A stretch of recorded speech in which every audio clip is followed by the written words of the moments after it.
سر، جس طرح میں نے عرض کیا کہ پورے ڈویژن کا مسئلہ ہے، اگر اس کو جو پیس ڈیپ کو یہ ختم کر رہے ہیں، اگر پلیز یار حوصلہ رکھو، 5 سال ہم نے برداشت کیا. سر میں یہ کہہ رہا ہوں اگر یہ پروجیکٹ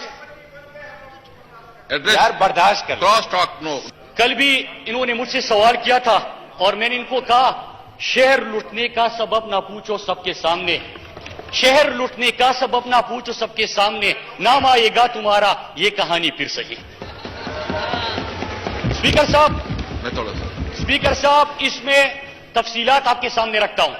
چک درہ کالام روڈ جب یہاں پہ میں بار بار اپوزیشن بینچز پہ بیٹھ کے تقریر کرتا تھا اور میں نے آج پہلی بریفنگ جب لی سر اگر یہ دونوں پروجیکٹ نکال دیے گئے تو پورا ملاکنڈ ڈویژن کو ہم بلاک کریں گے، ہم روڈوں پر آئیں گے. جو طریقہ آپ نے سکھایا ہے ادھر ڈی چوک میں کنٹینر ہوگا اور ڈی چوک پر ہم مطالبہ کریں گے. جب تک یہ دونوں پروجیکٹ نہ ہو تب تک ہم اس کا ڈیمانڈ کرتے رہیں گے، اور جب تک اس کو شامل نہیں کیا جاتا.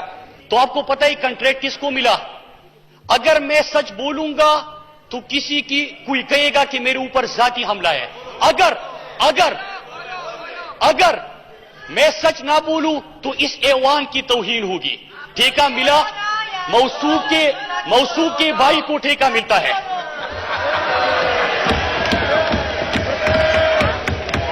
جناب اسپیکر، کہانی یہاں پہ ختم نہیں ہوتی. 2009-10 میں جب فلڈ آیا تھا تو انہی کے حلقے میں شانگلہ میں ایک کنٹریکٹ کے لیے بھی موصوف کے بھائی نے اپلائی کیا اور کہا کہ یہ سیلاب میں بہہ گیا روڈ. 2013-14 میں جب کنٹریکٹ لیا گیا تو ایشین ڈیولپمنٹ بینک کی ٹیم وہاں سے ہیڈ کوارٹر سے پاکستان آتی ہے. پاکستان آنے کے بعد وہ انسپیکشن کرتے ہیں اور اس کے ساتھ ساتھ مانیٹرنگ ٹیم بھی آ جاتی ہے. پتہ چلتا ہے کہ کنٹریکٹ کس کو ملا؟ موصوف کے بھائی کو ملا. وہ اپنے خدشات کا اظہار کرتے ہیں. ان کے لیے 1.5 سال میرے چک درہ کالام روڈ پہ کام شروع نہیں کیا گیا کہ ٹھیکہ اسی کو ملے گا.